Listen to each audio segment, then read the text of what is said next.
Olá, irmãos, graça e paz seja convosco. Hoje estamos estudando um tema de suma importância. Eu confesso, irmãos, que eu não sabia que a Bíblia falava com tanta veemência a não se envolver em ser fiador de alguém. Eu ouvi aqui, pelo menos, o autor recitando 3 textos e encontrei outros mais. Provérbios, na verdade, ele faz consenso, ou melhor, ele aconselha muito a questão de não ser fiador de ninguém. Eu queria ler com vocês os textos que aqui são mencionados, de maneira que isso me faz entender o porquê dessa tão grande importância. A gente lembra, irmãos, que na época antiga isso parecia que era costume. Vocês lembram quando Benjamim ficou ameaçado a ficar lá na corte do Egito e o Judá se ofereceu para ser fiador dele? Da mesma forma, ele fez a mesma situação com seu pai, dizendo a seu pai que se por acaso ele ficasse lá, que ele matasse seus 2 filhos. E ele falou com veemência, quer dizer, existia naquela época uma prática muito grande de que alguém exercesse a prática de ser fiador de outro. Aqui ele foi fiador de forma pessoal, ou seja, ele disse que ficaria, né? Isso está no livro de Gênesis, capítulo 43 e o verso 9, e o outro é 44, verso 39. No 43 ele faz menção ao seu pai, Jacó, e no 44 ele fala para José, ainda sem saber que ele era o seu irmão. Então assim, 43, verso 9, Judá com seu pai. 44, verso 33, Judá com, perdão, com seu pai, e agora Judá com José lá no Egito. O próprio Jó também ele pede, né, quem me dera que haja um fiador entre mim e o Senhor, ou seja, ele pede um árbitro ali de acordo com algumas traduções, mas o sentido ali quer dizer fiador, alguém que pudesse assumir a condição que ele se encontrava para garantir que ele era inocente. No tocante, irmãos, às coisas, às finanças, hoje em dia existem muitas formas de as pessoas ajudarem umas às outras. Porém, o texto sagrado nos adverte de forma muito firme a não se envolver em ser fiador de alguém. E no capítulo 6 de Provérbios, e aqui chega a dizer assim, ao confiar demais na honestidade e habilidade dos outros, a pessoa corre o risco de, pela sorte que a pessoa lhe coloca em uma situação do empréstimo que você é feito, você ficar preso àquela pessoa. É claro, irmãos, o livro de Provérbios ele aconselha muito para que a gente possa ajudar ao próximo, né? Em todo tempo ama o amigo e na angústia se faz o irmão. Não despreze o pobre quando ele vier pedir ajuda a você. Então, embora haja conselhos para que se auxilie, o conselho aqui ele pede para que corra, com que fuja de ser fiador de alguém. Mas deixa eu só falar aqui uma coisa. Eu tenho um filho que tem 16 anos. E esse meu filho ele quer comprar, vamos dizer, um apartamento, que ele vai casar, então ele quer, mas ele não tem um crédito no comércio que seja alto a ponto de poder investir ou entrar nesse negócio. Então ele chega para mim e fala assim, pai, o senhor pode ser meu fiador? Num caso desse, a gente vai e faz. Eu tenho irmãs minhas que são fiadoras minhas do negócio que eu abri aqui. Então, assim, eu sei do compromisso que tenho. Então, é necessário, e o que o autor da lição chega a descrever com clareza, que haja bastante comunicação com Deus para que você o faça de forma coerente e nunca assumir um crédito a mais daquilo que se possa pagar. Mas os conselhos aqui de Provérbios, irmãos, eles são muito fortes. Olha só, Provérbios capítulo 17 e o verso 18. Provérbios capítulo 17 e o verso 18. O texto diz assim: o homem falto de entendimento compromete-se, ficando por fiador do seu próximo. Mas deixa eu ler isso aqui na Nova Versão Transformadora e os demais textos. Vou ler nessa tradução, porque além dele ser um pouco mais claro a esse assunto, ele nos deixa com mais firmeza o que está sendo aqui tratado. Olha só, Provérbios 17, verso 18.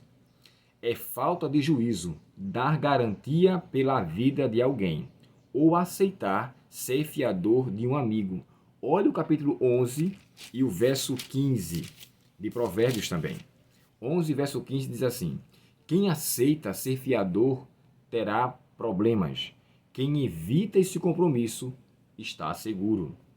Provérbios 22 e o verso 26.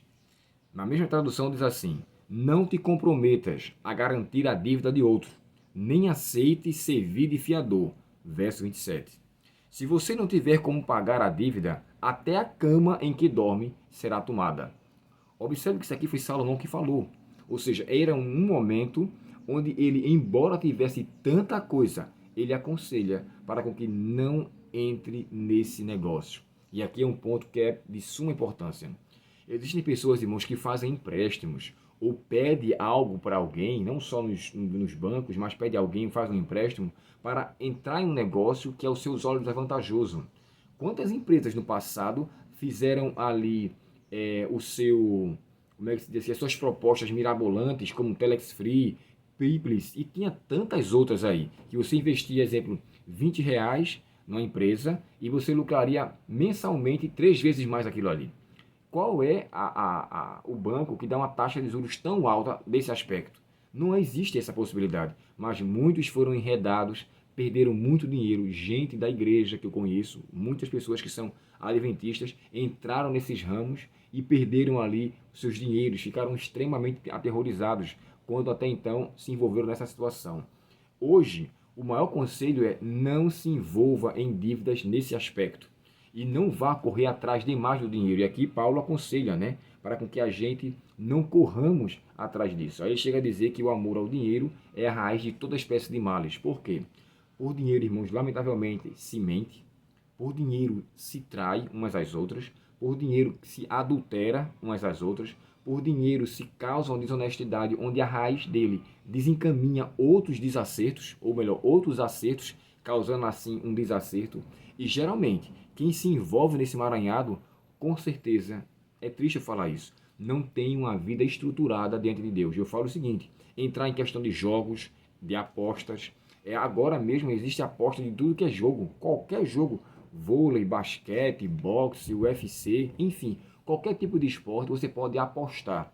E essas apostas dão aí aos apostadores a possibilidade de receber um grandes somas. Então, uma pessoa que teme e serve a Deus jamais vai se envolver nisso, até porque isso também é qualificado como jogos de azar.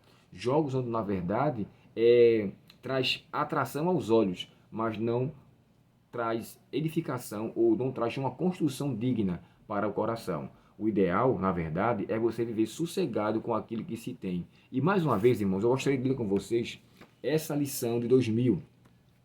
Sobre esse assunto, o título é Dívida e Fiança, semelhante ao que nós lemos ontem. Olha o que ela fala aqui, ó.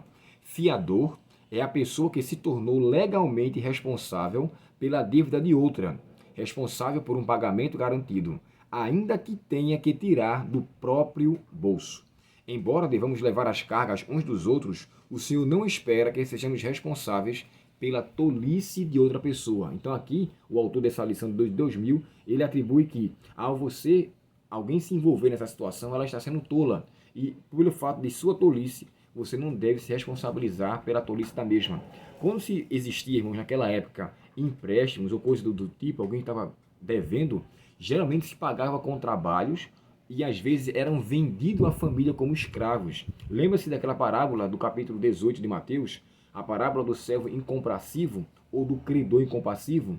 Por quê? Ele devia 10.000 talentos. E no capítulo 18 do livro de Mateus, ali é descrito, acho que o verso 19, mais ou menos, em diante, ele chega a descrever o seguinte: e ele, não tendo com quem pagar, foi-lhe ordenado que ele, a sua esposa e os seus filhos fossem vendidos até que toda a dívida fosse paga. Então, assim, havia uma prisão muito grande pessoal em relação a isso. Hoje não é diferente. Quando a gente se envolve num tipo de dívida, a gente fica preso por completo. A mente, o coração, todo o nosso ser fica ali devoto ou fica ali em uma situação de prisão para com a pessoa da qual estamos devendo. Peçamos a Deus, irmãos, que nos fujamos desse tão perigoso problema. Quando o tema chega a dizer fiança e esquemas de enriquecimento rápido, fuja disso. Aqui tem uma parte na lição no final que diz assim, ó, quando alguém tentar colocar você em um desses esquemas de ganho fácil, corra, não ande, corra mais rápido que puder. Não se demore a fim de que os seus olhos possam se encher de atração. E ao se encher de atração, você não venha correr o risco de então se sentir tentado a se envolver em tal negócio e prejudicar seriamente a sua vida. tirando a sua paz, a sua alegria e lhe enredando em uma situação que parece que para sair é muito complicado. Que Deus, portanto, nos abençoe e nos livre desse tão grande mal. Oremos ao Senhor. Querido Pai Celestial, obrigado pelos teus conselhos e tuas orientações. Que saibamos, Senhor, ser coerentes. Se porventura formos ajudar o nosso irmão com qualquer tipo de fiança, com qualquer tipo de confiabilidade em sua palavra, que façamos como que uma resposta a uma oração ao Senhor. É claro, Pai, que a tua palavra nos aconselha a não nos envolvermos em tais coisas. Porém, a mesma também nos adverte para que saibamos ajudar o nosso próximo, porém de forma coerente, de forma que possamos entender que estamos tendo de Deus uma resposta às orações e assim possamos fazer com que nossos irmãos possam ser auxiliados, mas sempre adverti-los de que isso é um mal que pode corroborar para uma degradação espiritual, moral e pessoal. Dá-nos a tua paz neste dia, perdoa nossos pecados e dá-nos, Senhor, a todos os teus filhos a bênção de tua presença, nós te pedimos em nome de Jesus. Amém. Deus te abençoe, um ótimo dia em sua presença e que a palavra de Deus seja sempre lâmpada para nossos pés e luz para o nosso caminho. Até o próximo estudo, até logo.